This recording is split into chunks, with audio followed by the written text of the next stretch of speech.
사도행전 3장 1절부터 10절 말씀은 우리가 사도행전을 통하여서 베드로 사도를 통한 놀라운 하나님의 기적 역사가 일어나는 모습을 본문은 우리에게 가르쳐주고 있습니다.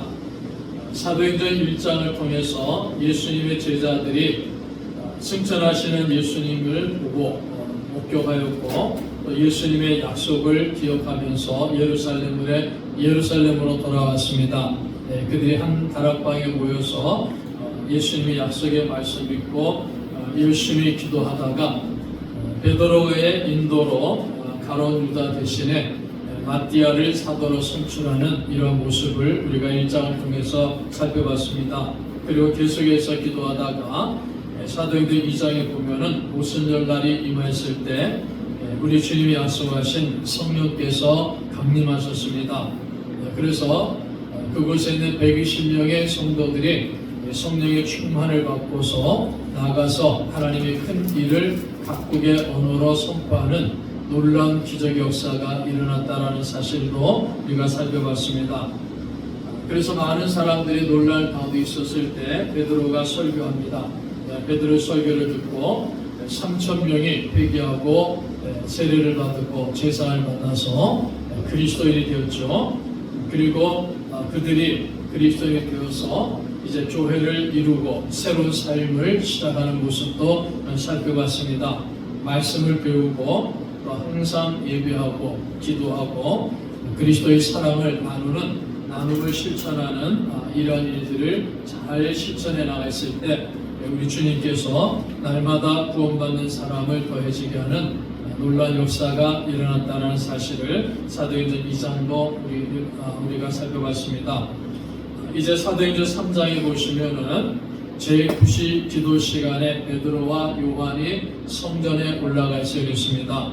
베드로와 요한이 성전에 올라가는데 예루살렘 성전에 올라가는데 왜 올라갔느냐 하면은 기도하기 위해서 올라갔다라고 성경은 말씀합니다.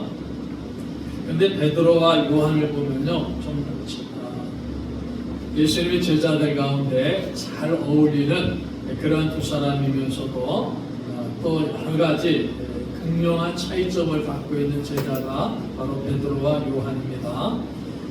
베드로는 바로 이 사도행전 3장 이전에 며칠 전에 예수 그리스도를 따라가다가 부인합니다.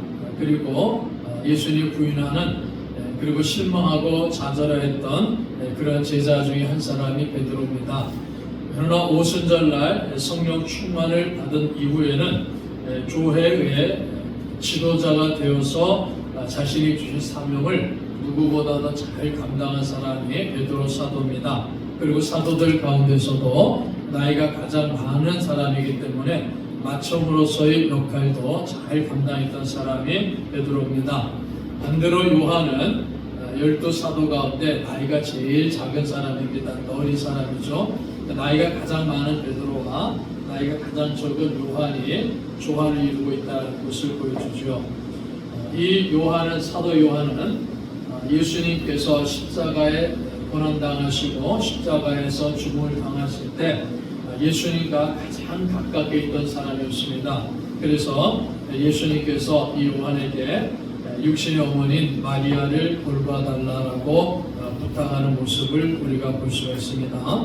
그래서 베드로는 십자가를 지신 예수님을 버려두고 도망갔던 사람이고 요한은 끝까지 예수님의 가장 가까운 데까지 가서 예수님의 죽음을 지켜봤던 사람이 바로 요한입니다.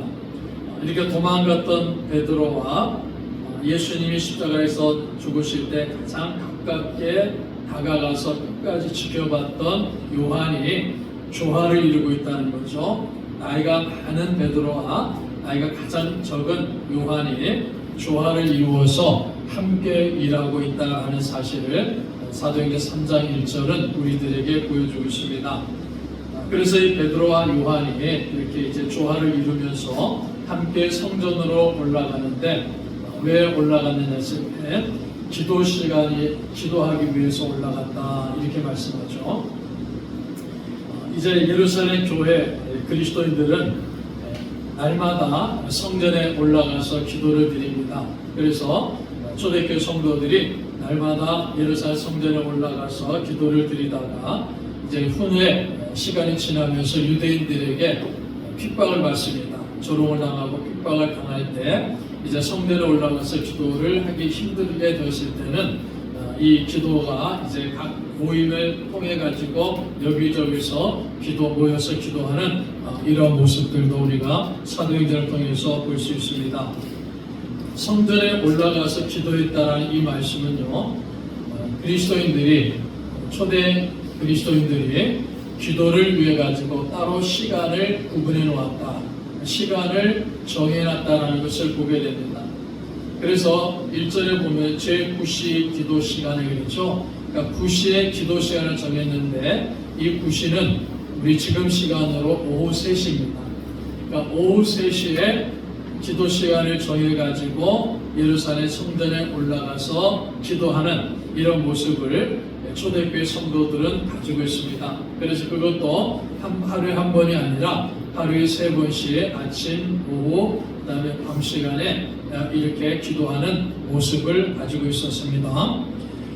이 베드로와 요한이 오후 기도 시간에, 제9시 기도 시간에 기도하기 위해서 예루살렘 성전으로 올라갑니다. 이렇게 기도 시간을 정해놨다는 것을 우리가 잘 이해하셔야 됩니다. 다니엘서를 보면은 다니엘도 그렇지 않습니까? 바벨론의 포로로 끌려가가지고 있었음에도 불구하고 하루에 3번씩 시간을 정해놓고 예루살렘을 향해서 하나님을 향해서 기도하는 다니엘의 모습도 우리가 다니엘서를 통해서 볼 수가 있죠. 그래서 유대인들, 특별히 유대인 그리스도인들도 시간을 정해놓고 예루살렘 성전에 올라가서 기도하고 있었다라는 사실을 사도행전 3장 1절은 우리에게 가르쳐주고 있습니다. 이렇게 기도하러 성전에 올라가는데 2절의 말씀 보시면요, 나면서 못 걷게 된 일을 사람들이 메고 오니 이는 성전에 들어가는 사람들에게 구걸하기 위하여 날마다 미문이라는 성전에 두는 자라. 나면서 못 걷게 된 일을, 그러니까 태어나면서부터 걷지 못한, 일어나지 못하고 걷지 못한, 그래서 우리 옛날 성경에는요 안진뱅이다 이렇게 기록을 했습니다.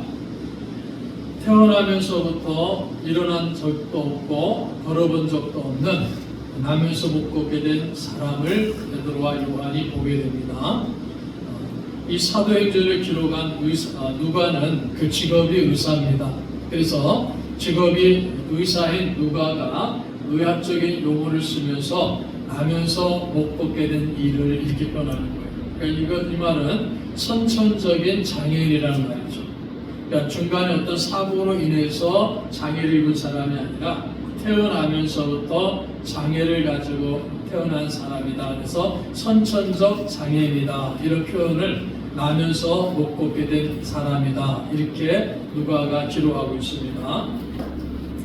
이 사람은 한 번도 일어서 본 적이 없는 사람입니다. 태어나면서부터 이런 장애를 갖고 있기 때문에 걸어본 적도 없고 뛰어본 적도 없는 그런 사람입니다.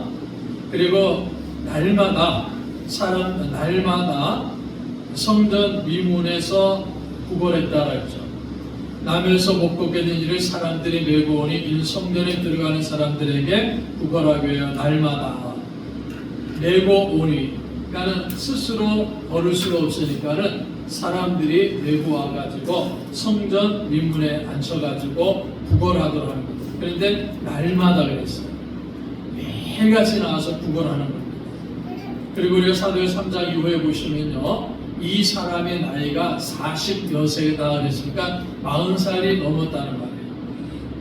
40살이 될 정도, 40살이 넘은 사람이 날마다 예루살렘 성전 미문에 사람들에 의해 가지고 옮겨져 가지고 그 성전 미문에 앉아 가지고 구걸하면서 삶을 유지했던 사람이다라는 것을 볼 수가 있습니다. 예루살렘 성전은 높은 지대에 있습니다. 그래서 해발 약 790m 정도의 예루살렘이 있고 그 예루살렘에서도 가장 높은 곳에 예루살렘 성전이 있습니다. 해발 790m라고 굉장히 높은 곳이에요. 예를 들어서 우리 서울의 북한산이나 도봉산에 있는 가장 높은 봉우리가 700에서 800입니다. 그 정도 높은 곳에 예루살렘이 있고 그 곳에서 가장 높은 곳에 성전을 지었습니다. 그리고 미문이라는 분은 이 성전에서도 높은 곳에 자리 잡고 있는 분입니다. 미문이라는 이름의 뜻은 아름다운 문이다. 성전이 이 문이 아름답게 단장되어 있는 문이다 하는 것을 보게 됩니다. 문 내부는 구리로 만들어졌고 문 전체가 금과 은으로 덮여 있는 그런 문이다라고 기록하고 있습니다. 그래서 유세비우스의 교회사에 보면은 이 예루살렘 성전의 미문이 굉장히 화려하고 아름다운 문이다 이렇게 기록을 하고 있습니다. 국위 영화를 나타내는 그런 문이다라는 것을 보게 되죠. 근데 이 미문은 예루살렘 성전 가운데 이방인의 뜰이 있고 여인의 뜰이 있습니다. 그래서 이방인의 뜰과 여인의 뜰 사이에 미문이 있어요. 이방인들이 예루살렘 성전에 들어갈 수가 없습니다. 그러니까 이방인들은 이방인의 뜰이라는 곳까지 와서 그곳에 있다가 미문이라는 문을 통해 가지고 들어가야 되는데 이방인들은 예루살렘 성전에 들어갈 수 없어요. 그래서 그 미문을 통해 들어가면은 여인의 뜰이라는 곳이 있는데 이 여인의 뜰은 여인들만이 또 가는 곳입니다. 들어갈 수 있는 곳이에요. 그리고 여인들은 그곳에까지 가고 또 그곳에서 이스라엘의 문이 있는데 그 문을 통해 들어가면은 남자들이 들어갈 수 있는 지역이 있습니다. 그리고 제사장의 문이 있고 그 제사의 문을 들어가면은 제사장만이 들어가는 문이 있어요. 그래서 그걸 구분짓는 곳입니다. 이방인의 뜰과 여인의 뜰 사이에 있는 곳이 예루살렘 성전의 미문인데 거기에 항상 이 안진뱅이가 장애인이 앉아가지고 구걸을 하는 그런 일들이 있었다. 그리고 그 사람 나이가 40여세나 되었다. 40세 이상이 되었다라는 것을 성경은 우리에게 가르쳐줍니다. 아름다운 문입니다. 미문, 아름다운 문이죠. 화려한 문입니다. 그런데 이 미문 앞에 선천적 장애인이면서 구걸할 수밖에 없는 거린으로서 생활할 수밖에 없는 사람을 데리고 와서 놓아두고 가요. 그러면 이 성전에 들어가는 사람들에게 동정심을 얻게 되는 겁니다. 동정심을 얻게 돼가지고 구걸을 많이 할 수 있도록 하기 위해 가지고 이 사람을 날마다 미문이라는 곳에 두었다라고 이 절은 가르쳐주고 있습니다. 구약 성경을 보시면은 또 신약 성경에도 마찬가지입니다. 구약 성경의 이스라엘 백성이라든지 신약 성경의 그리스도인들은 가난한 사람을 도우는 것이 하나님이 뜻이라 했어요. 의무적으로 하는 겁니다. 그러니까 가난한 사람, 병든 사람, 이런 불쌍한 사람들을 보면은 그들을 도와주는 것이 이스라엘 백성들이나 그리스도인들에게 주어진 의무입니다. 항상 그렇게 살아가는 거예요. 자, 그렇기 때문에 유대인 공동체뿐만이 아니라 그리스도인들도 그렇습니다. 예루살렘 성전에 들어가기 위해 가지고 이방인의 뜰에서 미문을 통과해서 여인의 뜰로 가고 이스라엘의 문을 통해서 들어가지 않습니까? 자, 이렇게 미문을 통해서 유대인 공동체에 있는 유대인들이 또 그리스도인들이 예루살렘 성전에 들어가면은 그 미문에 앉아있는 장애인, 선천적 장애인을 보게 되죠. 이 장애인에게 도움을 주는 일이 그들에게 일종의 의무라는 거예요. 그러니까 사람들이 이러한 장애인을 데려다 놓고 많은 구걸을 하고 그 구걸을 통해서 생계를 유지하고 살아가고 또 더 나아가서는 이런 장애인들을 이용해 가지고 이익을 얻는 이러한 사람들도 있을 것이다라고 우리가 볼 수가 있는 겁니다. 그러한 사람들을 그 동정심을 유발하기 위해 가지고 미문이라는 곳에 이 장애인을 놔뒀다라고 이 절은 가르쳐주고 있습니다. 베드로와 요한이 예루살렘 성전에 들어가기 위해서 이제 미문을 들어가지 않습니까? 자, 3절에 그가 장애인이죠. 베드로와 요한이 성전에 들어가려 함을 보고 구걸하거늘. 베드로와 요한이 성전에 들어가려 하는 것을 보면서 구걸하는 거예요. 뭐 한번 도와주세요. 뭐 이렇게 얘기했겠죠. 도와주세요. 자비를 베풀어 주세요. 이렇게 도움을 요청합니다. 그럴 때 베드로가 참 귀하게 보게 됩니다.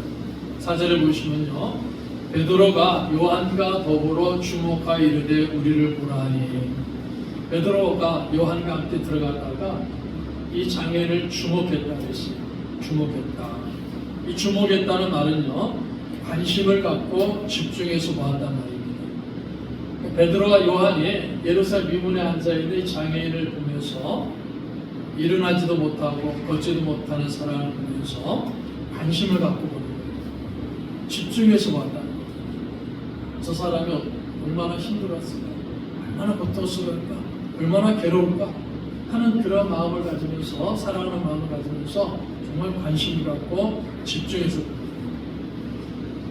여러분, 우리가 지금도 예를 들어서 우리가 어디 가다가 노숙자들이라든지 거린들이 있지 않습니까? 물론 우리나라 좀 지나갈 때 뭐 도와달라 이렇게 막 원하는 사람이 거의 없죠.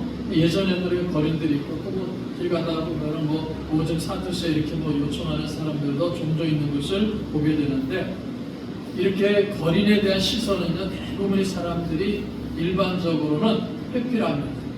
눈을 안 맞추려고 그러지 않습니까? 뭔가 이렇게 좀 노숙이라든지 거린들이 있어갖고 도와달라 그러는 것을 의심하기 때문에 일반 사람들이 지나가다가 그런 사람들 보면은요, 일반적으로 회피를 해요. 눈을 안 맞추려고 합니다. 자, 그러니까 이 장애인도 마찬가지, 이 거린도 마찬가지입니다. 그 미문에 앉아 있을 때 사람들이 자기를 보지를 않는 거라.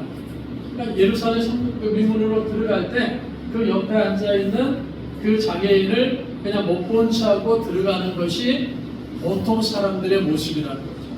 그리고 오랜 시간 동안에 이 미문에 앉아 구걸하는 사람은 그 그들이 눈을 회피하는 것에 이미 익숙해져 있다는 거죠. 다른 곳을 보면서 들어가는 그 사람들을 늘 지켜보기 때문에 익숙한 거예요. 그런데 베드로와 요한이 그렇지 않다는 거예요. 베드로와 요한은 성전에 들어가면서 다른 사람들을 회피하고 다른 사람들을 외면해 버리는데, 이 장애인을 향해서 주목하고 있는 거예요. 관심을 갖고 있습니다. 집중해서 보는 거예요. 바로 베드로와 요한이 죄의 속력을 충만하게 받았기 때문에 이 불쌍한 사람에 대한 뜨거운 사랑을 갖고 있다 하는 것을 성경은 우리들에게 가르쳐줍니다. 그러면서 베드로가 뭐라고 얘기합니까? 우리를 보라 그랬어요. 날 쳐다보라는 거예요. 나를 보라, 우리를 보라. 그래서 5절에 보니까요, 그가 그들에게서 무엇을 얻을까요? 바라보고를. 베드로와 요한이 자기를 집중해서 보다가 야, 나 좀 봐, 나를 쳐다봐 이렇게 하니까요, 이 장애인이 쳐다보는 거예요. 얼마나 줄 건가, 무엇을 줄 건가, 기대감을 갖지 않겠습니까? 무엇을 얻을까, 기대감이에요. 이 사람이 나를 도와주기 위해서 자기를 보라 그랬으니까는 분명히 무엇을 도와줄 텐데 하면서 기대감을 가지고서 바라보았다 그랬어요. 기대감을 가지고. 6절의 말씀 보십시오. 정말 베드로가 참으로 중요한 말씀을 합니다. 베드로가 이르되 은과 금은 내게 없거니와 내게 있는 이것을 내게 주노니 나사렛 예수 그리스도의 이름으로 일어나 걸으라.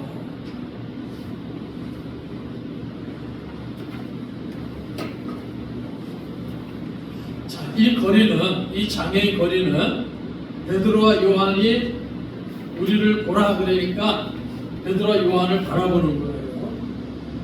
베드로와 요한이 자기에게 줄 돈 이런 거를 생각하면서 기대하면서 바라봅니다. 그런데 베드로가 대단히 중요한 말을 하는 거예요.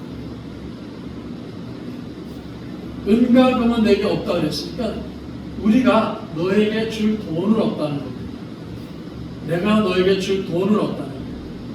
그러나 은과 금은 내게 없거니와 내게 있는 이것을 내게 주라 했습니다. 은과 금은 없지만은 이 거린이, 이 장애인에게 꼭 필요한 것을 우리가 가지고 있다는 거예요. 너에게 가장 필요한 것을 내가 가지고 있다는 거예요. 너에게 가장 중요한 것을 내가 가지고 있다. 너는 은과 금 때문에 나를 쳐다보고 있지만은, 나를 바라보고 있지만은, 우리에게는 은과 금은 없다. 그러나 너에게 가장 필요한 것을 우리가 가지고 있다. 이렇게 베드로가 말합니다. 너에게 가장 필요한 것, 이 장애인에게, 이 거린에게 가장 필요한 것이 내게 있다는 겁니다. 우리에게 있다는 것. 그 가장 필요한 것이 무엇입니까? 바로 구원자 되시는 예수 그리스도의 이름이라는 겁니다. 그래서 베드로가 은과 금은 내게 없거니와 내게 있는 이것을 내게 주노니 나사렛 예수 그리스도의 이름으로 일어나 걸으라. 나사렛 예수 그리스도의 이름으로 일어나 걸으라 했습니다. 병들어 있고 죽어 있는 세상, 그래서 다른 사람들에게 구걸해서 밖에 살아갈 수밖에 없는 이 비참한 사람에게, 이 불쌍한 사람에게 가장 필요한 분이 누구냐 하는 것을 베드로가 가르쳐 준 겁니다. 그분이 바로 예수 그리스도라는 겁니다. 그래서 베드로는 예수 그리스도 이름에는 능력이 있다는 사실을 누구보다 잘 알고 있는 사람이죠. 그래서 예수 그리스도의 이름의 능력을 가지고서 일어나 걸어라 그랬습니다. 그래서 오른손을 잡아 일으키니까요, 발과 발목이 곧 힘을 얻었다 했습니다. 의사인 누가의 표현을 씁니다. 발과 발목이 곧 힘을 얻습니다. 태어나면서부터 일어나 보지도 못한 사람, 걸어보지도 못한 사람, 서보지도 못한 사람, 그러니까 다리가 얼마나 힘이 없겠습니까? 발목이 얼마나 얇았겠습니까? 그런데 그 발과 발목에 힘이 생긴 거예요. 발과 발목이 곧 힘을 얻습니다. 베드로가 오른손을 잡아 일으키니까요, 발과 발목이 곧 힘을 얻고 이때까지 쓸 수 없었던 두 다리가 일어날 수 있게 되었다는 사실을 성경은 우리에게 가르쳐줍니다. 그래서 이 사람이 어떻습니까? 뛰어서서 걸으며 그들과 함께 성전으로 들어가면서 걷기도 하고 뛰기도 하며 하나님을 찬송하려 했습니다. 놀랍지 않습니까? 이 거린, 이 장애는요, 회복되는 상태도 아닙니다. 그냥 베드로가 예수 그리스도의 이름으로 일어나 걸어라. 얼마나 담대합니까? 나면서부터 한 번도 일어나지 못한 사람을 향해서 예수 그리스도의 이름으로 일어나 걸으라 외치니까요. 그렇게 외칠 수 있는 베드로도 담대하죠. 그 담대하게 외치고 손을 잡아서 일으켜 세우니까요, 일어나는 거예요. 발과 발목이 힘을 얻게 됩니다. 다리가 일어납니다. 일어서게 되죠. 그래서 시범적으로 걸어보는 거예요. 뛰어보기도 하는 겁니다. 든든한 다리가 생겨가지고 걷기도 하며 뛰게 됐다는 거죠. 그러면서 베드로와 요한과 함께 성전으로 들어갑니다. 미문을 통해서 성전으로 들어갑니다. 걷기도 하고 뛰기도 합니다. 얼마나 좋겠습니까? 하나님을 찬양합니다. 걷기도 하고 뛰기도 하면요, 그것을 끝나는 게 아니에요. 걷기도 하고 뛰기도 하며 하나님을 찬송하려 했어요. 이 장애인이 걷기도 하며 뛰기도 하면요, 자기를 일으켜 세우신 하나님을 찬양하는 이런 아름다운 모습을 성경은 우리들에게 가르쳐줍니다. 이 거리는요, 성전에 오는 사람은 누구든지 누구나 다 알고 있는 사람입니다. 그는 한결같이 매일같이 그 자리에 앉아 있었습니다. 그 자리에 누워 있었습니다. 그가 걸을 수가 없다는 사실을 성전에 들어가는 사람은 모르는 사람이 없던 거예요. 자, 이런 사람이 베드로가 선포한 말에 의해 가지고 일어나고 걷고 뛰는 기적이 일어났다. 나사렛 예수 그리스도 이름으로 일어나 걸으라니까는 일어났습니다. 걷습니다. 뛰는 기적 역사가 일어났습니다. 우리가 이 말씀을 그냥 단순하게 베드로를 통해서 기적이 일어났습니다, 그걸로 끝나서는 안 됩니다. 베드로가 외쳤던 그 말씀, 나사렛 예수 그리스도 이름으로 일어나 걸으라는 그 예수 그리스도의 이름의 능력을 오늘 이 시간에, 오늘 이 시대에 우리 성도들에게도 주셨음을 믿으시기를 바랍니다. 우리에게도 주셨어요. 여러분, 예수님께서 우리 그리스도인 주신 귀한 선물 가운데 성령의 충만함 주셨습니다. 그리고 예수 그리스도의 이름에 능력을 주셨다는 거예요. 예수님의 이름에는요, 능력이 있습니다.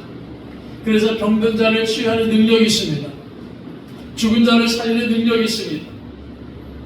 예수의 이름의 능력이 나면서부터 못 걷게 된 사람을 걷고 뛰고 하나님을 찬양하게 하는 그런 능력으로 나타난 것처럼 오늘 이 시대도 예수 그리스도의 이름의 능력이 하나님의 은혜 안에서 각 사람에게 나타난다는 사실을 우리가 확실하게 믿어야 됩니다. 그 초대교회 베드로를 통해서 일어난 사건이구나, 일어난 기적이구나, 그게 우리하고 뭔 상관이 있느냐, 그게 나하고 뭔 상관이 있느냐? 여러분, 아니라고. 지금도 예수님의 이름의 능력은요, 병든 자를 치유하는 능력이 있습니다. 그래서 성경 뭐라고 하십니까? 병든 자가 있느냐? 손을 얹고 기도하라 하지 않습니까? 기도하면요, 예수 그 이름의 능력으로 치유되는 역사가 일어난다는 겁니다. 우리가 예수 그리스도 이름을 전하면요, 그 예수 이름을 듣고 예수 이름을 믿는 역사가 일어나죠. 그럼 어떤 일이 벌어집니까? 죽은 영혼들이 다시 살아나는, 죽은 영혼들이 거듭나는 놀라운 기적 역사가 지금도 일어나고 있는 겁니다. 예수님의 이름에는 이런 능력이 있습니다. 은과 금은 내게 없거니와 내게 있는 것은 예수 그리스도 이름의 능력입니다. 그 능력으로 이 장애를 일으켜 세우는 하나님의 역사가 일어났습니다. 이 사건이 있은 수세기가 지나가지고요, 우리 기독교의 위대한 신학자 중 한 사람이 토마스 아퀴나스라는 사람이 있습니다. 이 토마스 아퀴나스가 로마를 방문합니다. 로마 교황청을 방문합니다. 당시 교황인 이노센트 2세를 만납니다. 이 아퀴나스가, 토마스 아퀴나스가 로마에 가가지고 바티칸궁을 보게 됩니다. 그 호화스러움에, 바티칸궁이 갖고 있는 교황이 거하는 그 바티칸궁의 호화스러움에 이 토마스 아퀴나스는요, 경악을 합니다. 물론 그때는 베드로 베드로 성당이 지어지기 전입니다. 베드로 성당이 지어지기 이전에도 그 바티칸에 있는 그 호화스러움을 보면서 그냥 마음에 큰 충격을 받고 경악스러워합니다. 바티칸은 그야말로 은과 금으로 가득 찬 곳이었습니다. 교황은 교회의 부유함을 자랑합니다. 그리고 교인들은 그 부유함을 가지고 자랑하다 보니까 교만함으로 가득 찬 모습을 가지고 있는 겁니다. 그래서 교황 이노센트 2세가 아퀴나스에게 토마스 아퀴나스에게 말을 합니다. 이제 교회는 더 이상 사도행전 3장에서 얘기했듯이 은과 금은 내게 없거니와라는 말은 하지 않아도 됩니다. 이렇게 표현했다. 우리에게는 은이 풍부합니다. 우리에게는 금이 풍부합니다. 교회는 돈도 많습니다. 교회는 땅도 많습니다. 교회는 건물도 좋습니다. 교회는 사람들도 많이 있습니다. 그러니까 은과 금은 풍부합니다. 이렇게 자랑을 했다. 아퀴나스가 교황에게 대답합니다. 예, 맞습니다. 우리는 더 이상 예수 그리스도의 이름으로 일어나 걸으라고 말할 수 없습니다. 예수 그리스도의 이름으로 일어나 걸으라고 이제는 더 이상 말할 수 없습니다. 무슨 말입니까? 이제 교회는 예수 그리스도의 능력이 없는 교회가 되었다. 예수 그리스도의 이름에 능력이 없는 교회가 된다. 예수 그리스도의 이름에 능력이 없는 그리스도인이 되어버렸다는 겁니다. 교회는 지금도 사람들에게, 그 사람에게 가장 필요한 것이 예수 그리스도의 이름인데, 그 예수 그리스도의 이름으로 일어나 걸어라 이렇게 선포해야 되는데 그 능력이 없어요. 그러니까 일어나 걸어라, 예수 그리스도의 이름으로 일어나 걸어라 선포할 수가 없는 거예요. 그러면서 뭘 자랑합니까? 그래, 우리는 돈도 많고 우리는 화려한 교회를 갖고 있어, 웅장한 교회를 갖고 있어. 교회들마다요 어떤 자랑합니까? 아, 우리 교회는요 그 강당 뒤에 LED를 뭐 1억짜리 있습니다, 2억짜리 있습니다, 몇 억짜리 있습니다. 그거잖아요. 80년대는 뭘 자랑했습니까? 교회들마다요 우리는 파이프 오르간을 몇십억짜리를 설치했어요. 그걸 자랑합니다. 교회들만 그걸 자랑하는 거예요. 그런데 정말 필요한 예수 그리스도의 이름으로 일어나 걸으라라는 예수 그리스도의 이름의 능력이 없어져 버립니다.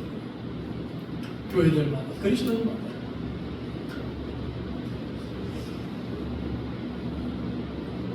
제가 우리 목사님들하고 농담할 때 자주 이렇게 좀 농담이 아니라 좀 얘기할 때 좀 쓰는 용어가 있습니다. 그 2022 찾아보니까 2022년도인데 우리나라 그 유명한 여자 배우 가운데 강수연 씨라는 여자 배우가 있죠. 그 2022년도에 그분이 별세했어요. 나이가 55세, 56세인데. 근데 이 배우가 평상시에 했던 말이 많이 알려져 있습니다. 그 말이 제가 들어볼 때 이 사람 참 대단하구나 하는 생각을 많이 했어요. 무슨 말 했냐면요. 이렇게 말했습니다. 우리 영화인이 돈이 없지 가오가 없냐. 우리 영화인이 돈이 없지 가오가 없냐. 영화인들 돈이 없다는 예술계 종사하다는 지금은 돈이 많죠. 근데 영화인들이 돈이 없지 가오가 없냐. 가오가 무슨 말입니까? pom이라는 말이에요. 그런데 자존심이 없냐. 자존심이라는 말이에요. 돈이 없지 돈이 없는 것이지 자존심이 없느냐? 아니잖아. 자존심이 있다는 거예요. 그 얘기를 자주 했다는 거예요. 영화인이 돈이 없지 가오가 없느냐? 자존심이 없느냐? 자존심이 있다는 거예요. 영화인이라는 자존심이 있다는 거죠. 자기 직업에 대한 자존심이 있다는 거예요. 우리 그리스도인들이요, 교회가 지금 어렵고 힘들고 있을 때 우리가 돈이 없는 거죠. 믿음이 없습니까? 믿음이 없습니까? 그리스도인들이 자존심이 있어야 돼요. 믿음이라는 자존심이 있어야 돼요. 우리 성도들이요, 우리가 힘들고 어려우니까는요, 우리에게 돈이 없는 것이지 내게 믿음이 없습니까? 믿음이 있음을, 자존심을, 믿음이라는 자존심을 가지라는 거예요. 작은 교회 목사님들이요, 돈이 없으니까 비굴하게 살아가는 거예요. 우리 많은 그리스도인들 돈이 없으니까 그냥 비굴해지는 거예요. 돈이 없는 것이죠. 믿음이 없습니까, 여러분? 교회 가요. 우리는 돈이 많습니다. 우리는 건물도 좋습니다. 우리는요, 사랑도 많습니다. 이런 걸 자랑하고 있는 이 현 시대. 그렇지만은 가장 중요한 믿음이 없단 말이에요. 나사렛 예수 그리스도의 이름으로 일어나 걸으라라고 선포할 만한 믿음이 없어요. 그것이 가장 비참한 거라는 겁니다. 그래서 지금 교회가요, 세상에 은과 금은 줄 수 없을지라도, 물론 어떤 교회들은요, 이 세상에 은과 금도 줄 수 있는 그런 교회들도 많습니다. 그런 성도들도 많습니다. 이 일도 물론 중요합니다. 은을 주고 금을 주는 일도 물론 중요합니다. 구제하는 일들도 물론 중요합니다. 그러나 은과 금은 없더라도, 은과 금은 없더라도 우리는 세상을 향해서 믿음을 줄 수 있어야 됩니다. 세상을 향해서 예수 그리스도를 줄 수 있어야 되라는 거예요. 그래서 우리 주변의 사람들에게 예수 그리스도의 이름으로 일어나 걸으라고 선포할 수 있는 그런 교회가 되어야 될 것이고, 그런 성도들이 되어야 된다는 사실을 오늘 이 아침에 기억하시기를 바라겠습니다. 그것이 교회 능력입니다. 그것이 교회 사명이에요. 우리에게 돈이 없는 것이죠. 여러분 믿음이 없습니까? 예, 저는 돈도 없고 믿음도 없어요. 이런 비참한 그리스도인이 되지 말라는 겁니다. 그래, 돈이 없지, 우리에게 믿음이 있지 않습니다. 물질이 없지만, 은가금은 없지만 우리에게는 예수 그리스도의 이름이 있지 않느냐, 예수 그리스도의 이름이 주시는 능력이 있지 않느냐, 그걸 붙들으라는 겁니다. 그것이 교회의 능력이고, 그것이 교회가 해야 될 사명이라는 거예요. 그래서 우리는요, 세상을 향해 가지고요, 이 세상을 향해서, 그래, 이 세상을 향해서, 사람들을 향해서, 여러분을 향해서 우리가 여러분들에게 은과 금은 없지만 가장 소중한 것, 그걸 줄 수 있습니다. 그 가장 소중한 것이 예수 그리스도의 이름입니다. 그러므로 예수 그리스도의 이름으로 일어나 걸으라라고 선포하는 우리 교회가 되는 우리 성도들이 되시기를 주님의 이름으로 축복합니다.